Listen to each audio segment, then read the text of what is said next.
Hello, I'm Dan Brunton. Welcome to the Connection podcast series.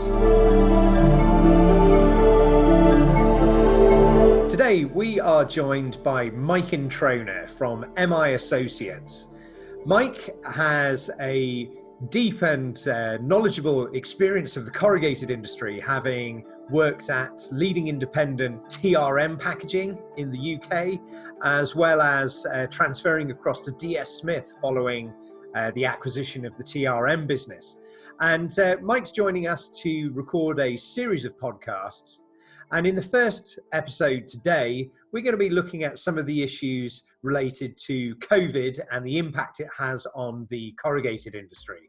Mike, welcome. Thanks for joining us. And obviously high on the agenda at the moment for all businesses across the EU and further afield and into North America and Asia as well. We're all dealing with the dreaded COVID. It seems to be something that has obviously been, taking many of the headlines in the news for the last 7 months or so. But obviously we've got a very serious situation here, Mike, because, as a corrugated industry, we are seen as a critical supply chain partner. And many of the businesses are continuing to operate. Mike, tell us a little bit about some of the work that you're doing with some of the smaller and medium-sized independents within the UK corrugated industry, as they address some of the massive issues relating to staff and how they are dealing with members of their team who just can't turn up to work because they're having to self-isolate. Okay. Hi, Dan. Good morning, and thanks for the opportunity to speak to everyone today. Yeah, it's tough at the moment, and we're in this second wave, and all things would seem to point to it's going to be even worse than what we experienced in the spring. It's a real challenge for people. I was only talking to one senior manager in a box plant last night who told me that they were 20% of their people down, and they were losing 5 people a day at the moment, and this was up in the northwest. So a real challenge for them. And you're then into how do they manage that with their key skills? Just as an example, they were talking about things like clamp truck drivers. They were down on people there, or it might be people like ink technicians or anybody that's a key skill in the business. And I think the advice that I gave that person was that, well, okay, when you're having your Zoom meeting tomorrow, and this person was self-isolating as well, as was a number of the management team, which is another challenge for businesses. When you're having your meeting, perhaps you need to just have that discussion around critical path analysis of your people and skills, and look at what you've got. There is the tendency to just say, well, let's just flog everybody to death in terms of overtime, but that's not necessarily the thing that's going to work, because if you just got everybody working 12-hour shifts, then the fatigue soon starts to set in too. This was a corrugating plant, integrated box plant, so one of the questions I asked was, well, if you've lost 20% of your people, and it's likely to be 25% by the end of the week, if you haven't got the capacity to manufacture the boxes, then do you need to try and strain your corrugator on 3 shifts? So maybe that's another way of looking at how you utilize your resources. The other problem you've got is people's worries and fears. And we talked a little around just making sure that you're communicating with all your staff as to what's happening, what the situation is with service and your customers. And similarly, you're doing that with your customers, because if you've lost 25% of your workforce, then you're going to have some service challenges. And the key thing that I've always found in the past is that if you're upfront with your customers, they'll respect that. They won't always like it if they're not going to get the delivery on time. But if you get the delivery there when you say it's going to be there, then that's a lot better than them constantly being on the phone wondering when the products are going to arrive. Similarly, with your employees, keep in touch with them. If someone's off, whether they've been on furlough or whether they're self-isolating and they're worried about what's happening at work, they're worried about their jobs, keep in touch with people, because that will go through your workforce and just help general morale if people think that they're being looked after and treated well. I think the other thing as an employer, you've got to make sure that it's easy to say that, but it takes time. You have a 10-minute conversation with 10 people, a week, then that's a couple of hours out of your week quite easily, and maybe even more with preparation. So make sure you're giving your managers the time to do that. Make sure that they're comfortable doing that, because not everybody is always so skilled in terms of managing some of the welfare issues and some of the other things that come up in the current environment. But give people time to do that and give them the support to do that. And Mike, if we take this concept of production levels or production staff being down maybe 20-25%, which obviously will have an impact on the overall output of a particular facility. Do you have a sort of like a helicopter view as to what's happening in the larger industry in terms of the UK? Because we've also heard that some sheep plants are under pressure because they're not getting supply in time from their sheep feeders, for example. Do you think that there is now starting to be a sort of pressure squeeze in terms of capacities across the UK? Yeah, I think so, and I think that's potentially exacerbated by the fact that in the UK we have a very dynamic market. There's a lot of choice, there's a lot of variety, there's a lot of fragmentation in terms of the product specifications that are out there. And certainly if things can be condensed or consolidated, then if there are less board grades to run, then sheep feeders, corrugators will obviously produce more. So that's one option, but it's convincing. The problem there, as always, is convincing the customer to take something slightly different, which is not always the easiest. And as I say, in the UK, we've got a very dynamic market, and people have been used now for a number of years of getting exactly what they want and things to be bespoke. And I think we're potentially going into an environment where some of that bespoke culture perhaps has to change a little, but I'm not sure how you lead that as the supplier, because in all these things you really need customers to lead things, to lead projects and lead requirements. And Mike, coming back to the individual plants where you've been seeing cases of 20% reduction in the staff, that obviously leads on to some significant impact in terms of skill sets. Because if you lose your key die cutter operator or your key number one single facer operator, what sort of pressure is that putting on the plants where they're losing those primary skill sets? If you're losing key individuals, I think in any organisation, whether it's a key manager, whether it's a key technical person, whether it's key operators, then clearly that has an impact on output. It potentially means that your availability to run equipment's not there. When you are running it, if you're using people who perhaps don't have the same level of skill or expertise, or are just trying to step up, because some people will do that. They'll see it as an opportunity to develop themselves, but it just adds extra pressure, and then there's the chances of more mistakes and more quality issues, etc.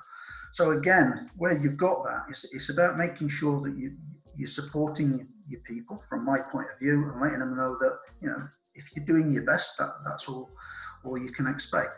But I think the key thing is coming back to, if you're doing a critical path analysis of your operators and your staff and employees within the business, you've got an opportunity at the moment because I think COVID's going to be here till well into the spring. Can you do anything about that in terms of bringing in training or support or coaching for people? Not always easy, because if you're needing an OEM supplier to come in and do that, again, not always the easiest thing to do at short notice. In some of the bigger groups, can you pull resources? And to be fair, within some of the smaller operations, is that something that's worth discussing? There's a sheep plant association. If it's engineering skills and resources, is that something that potentially people could share? in terms of cost management, well, there are certainly avenues out there where people can look at shared utilisation of spares and things like that. And there are a couple of organisations that are already providing that as a service. I think in terms of people and training, I think with all things, COVID is giving us the dip that we're seeing. It's going to have the impact that it has, but like all things, it comes in cycles, and the successful businesses are the ones that are going to be able to have the courage to be prepared to invest in what they need, whether that's infrastructure, whether it's in their people, whether it's in taking the chance with regards to costs and not just taking people out of the business, because things will pick back up. With all cycles, there is the downturn and then there is the upturn. And when that upturn comes, inevitably those that have invested during this period now in their people and in their systems, then they will be the ones that benefit. Mike, very interesting that you're talking there about systems and processes. There's been an awful lot of development from some of the leading OEMs. Obviously, a lot of them have had their arms forced during COVID. I know of certain manufacturers who managed to actually complete installations remotely by Google Glasses and sort of video conferencing, etc., and enabling the machinery to get going. Do you feel that this is a great opportunity for the equipment manufacturers to enhance their offering?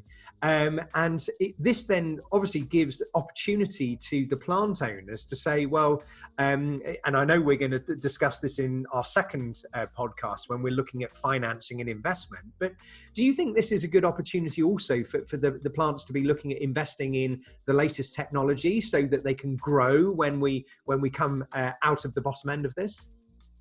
I think one of the opportunities that I think everybody's got as a manufacturer, I think if we look around, the world's changed, and I don't think it's ever going to go back to where it was.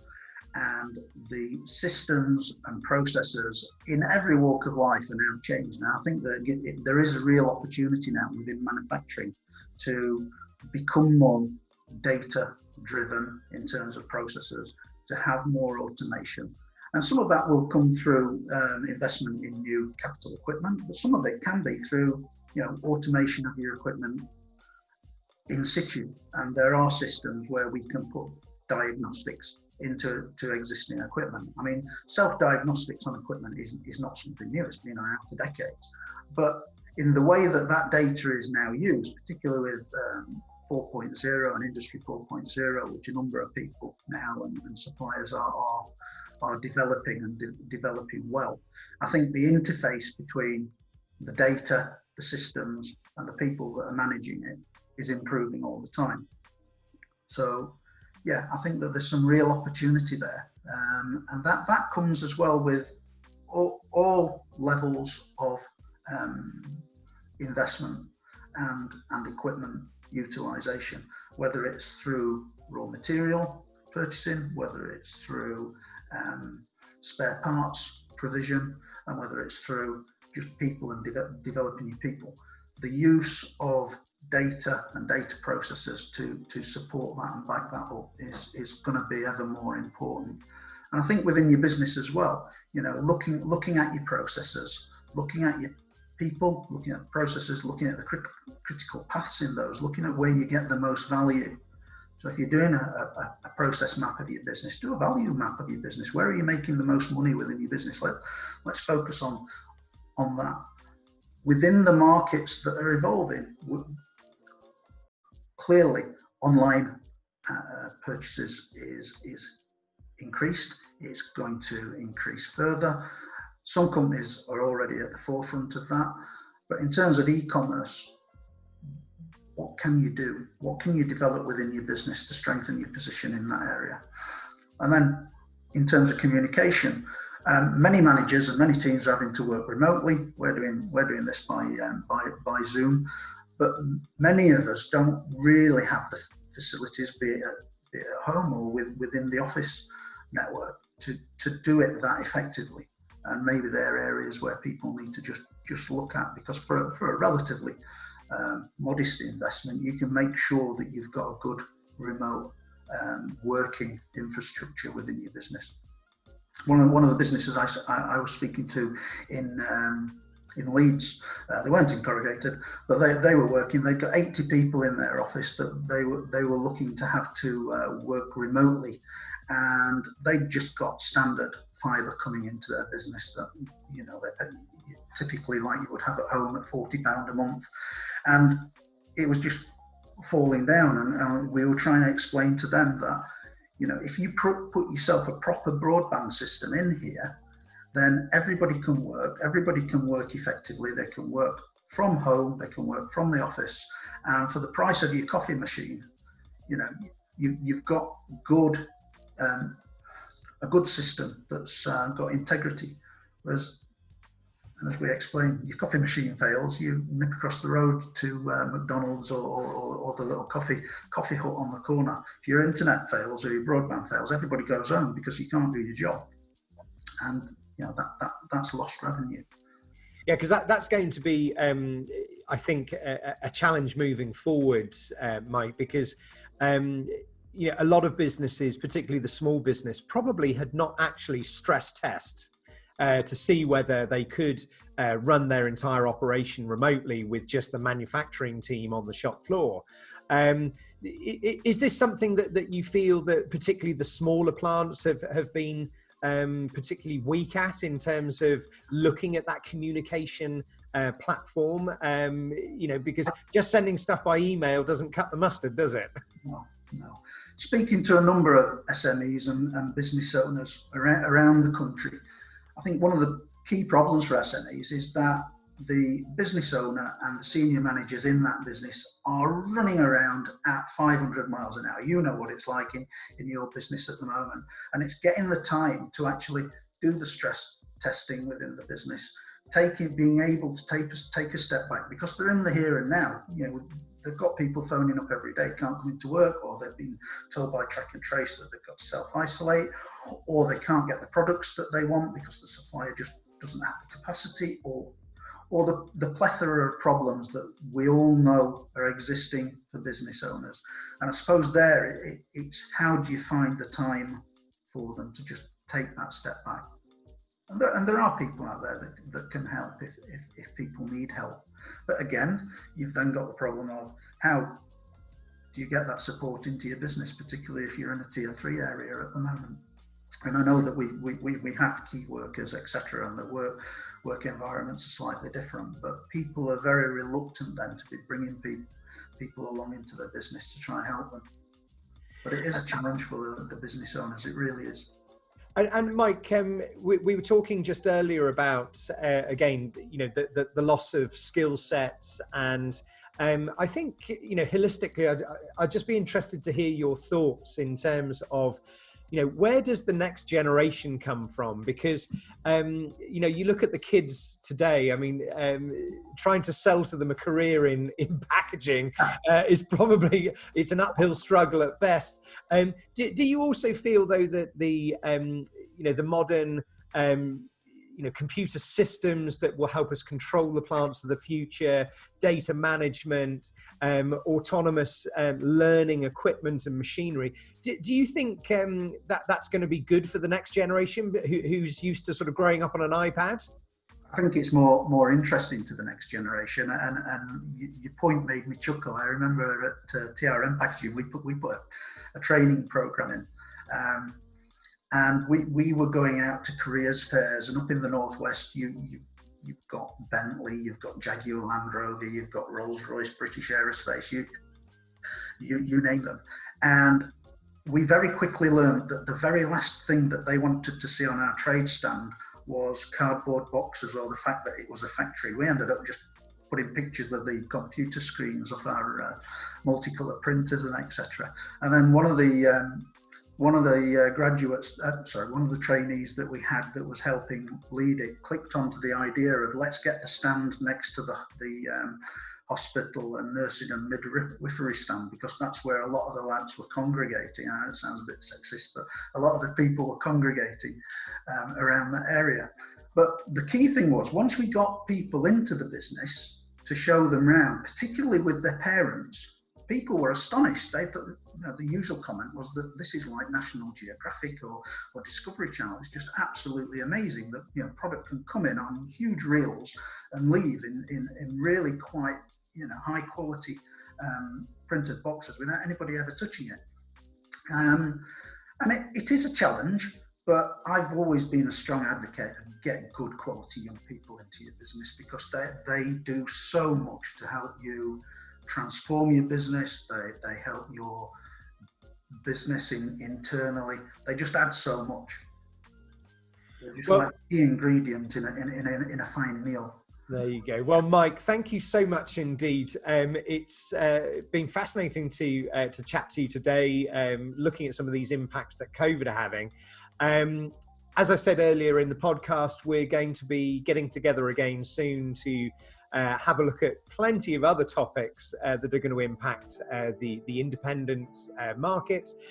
We'll try and have a session on Brexit. We're going to have a look at investment within businesses, how to upscale your business and getting it ready for sale. So in the meantime, Mike, thanks ever so much indeed, and we'll look forward to catching up again next week.